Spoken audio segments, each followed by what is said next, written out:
Okay, switching over to sales rep profiles. The Corporate Executive Board looked at potential drivers of high performance, and they went out and surveyed hundreds of companies to figure out if their sales teams had certain attributes or not. They specifically looked at attitudes, skills, activities, and knowledge. When it came to attitudes, they looked at whether the sales rep had a goal motivation, whether they were outcome focused, whether they had a desire to seek an issue resolution, and whether they were willing to risk approval. When it came to skills, for example, they were looking for use of internal resources, negotiation skills, solution selling skills, teamwork, or business acumen. And when it came to activities, they looked at level of preparation, lead generation, how the sales rep evaluated opportunities, their level of industry knowledge or product knowledge. What they did was they looked at these attributes and saw how these attributes fell into the different sales rep profiles that emerged from the study. So in the Challenger study, what they found is that there were 5 distinct sales rep profiles. These profiles are the hard worker, the relationship builder, the problem solver, the lone wolf, and the insightful seller. Now the hard worker, and this was about 21% of the sample, now this is a person who's always willing to go the extra mile, is self-motivated, doesn't give up, is really interested in feedback and development. The relationship builder builds strong advocates inside a customer organization. In the solution selling world, sales managers were told to hire lots of these people. They were very generous in giving their time to help others, and relationship builders gets along with everyone. The third profile is the problem solver. Now this is really more of a sales engineer or systems engineer profile. This is about 14% of the sample. And what they were great at solving problems to ensure that all the customer issues and questions were answered. They're very detail oriented, and they really respond reliably to internal and external stakeholders. And the fourth profile is the lone wolf. This was about 18% of the sample. And what you find is that this is the person in sales organizations that follows their own instincts. They make up their own marketing materials. Marketing doesn't really like that. But they go in and they pitch the customer the way they like to. They don't necessarily follow all the processes that are recommended within the sales organization. It's very hard to scale a sales organization around a lone wolf. And finally, we have the insightful seller or the challenger. Now, this is the person who has a different view of the world. They love to debate the customer.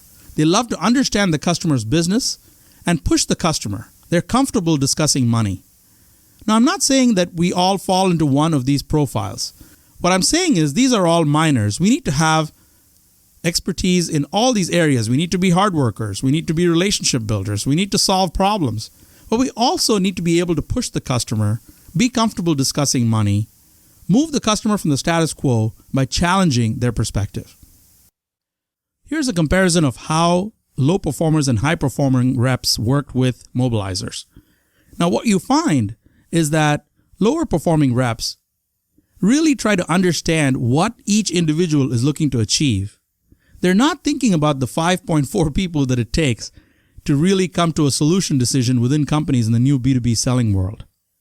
They try to learn the stakeholders' relationship to each other, and they try to determine make or break criteria for getting the deal done. The challenge here is that the customer is coaching the rep. They're trying to figure out how to navigate the organization, how to navigate the purchasing decision and the process. On the other side, you have the challenger, the insightful seller, is really trying to arm the customer to convey the message that is going to help them succeed. They help the buyer negotiate requirements. They're very comfortable pushing and debating the customer. And so they see their job as really coaching the customer, not the other way around.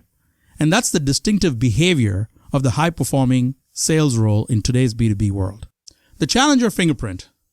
How is the challenger different from the relationship builder? The challenger teaches, tailors, and takes control.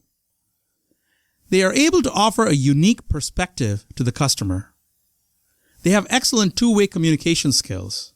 They know the customer value drivers, and they can actually identify the economic drivers for both the role of the customer that they're selling to as well as the organization of that customer. So they're able to really tailor the conversation to the value drivers. And finally, they're comfortable discussing money, and they can pressure the customer to move to the next step. This is about taking control. And all of these 6 different ways help them build constructive tension with the customer. They're willing to risk disapproval, in other words. Now, the relationship builder, on the other hand, forms great relationships, builds customer advocates, and builds cross-functional relationships within teams. So they really get along with others. But they're not really teaching the customer anything of commercial value. What gets the customer to take action is really value that is added during the sales cycle, as we saw earlier. Now, the relationship builder is also likable. They're genuine. They can work with anyone. They're generous with their time. All this results in actually reducing the customer tension. By reducing the customer tension, they're actually not helping getting the deal done. Okay, what does the insightful seller do differently? They teach, they tailor, and they assert control. When they teach, it's commercial teaching. It's not just teaching about a company's products or solutions, but they really try to reframe the way that a customer views their own business and their own needs. That's the only way to get a customer to move from a status quo to making a change, to moving towards Fortinet. The second piece we have to be able to do is tailor, not just to the person's role, their KPIs or key performance indicators, their domain, their industry, and their particular business challenge, but also link it back to Fortinet's unique differentiators to overcome their barriers for purchase. So this is a really important point. It's not just tailoring your message to a customer's role, whether there's a CISO or a CIO or a Chief Information Security Architect, but also to their particular business challenge and link it back to what Fortinet does differently that no one else is able to do. And finally, taking control. Taking control is about openly pursuing your goals as an account executive, but not doing it in an abusive or aggressive way. What you want to do is make sure that the customer is held accountable. For example, early in the sales cycle, you might share, Mr. Customer, can you please tell me what your criteria are, your objective criteria for making this decision? Or you might say, we're happy to do a detailed demo for you with our systems engineers.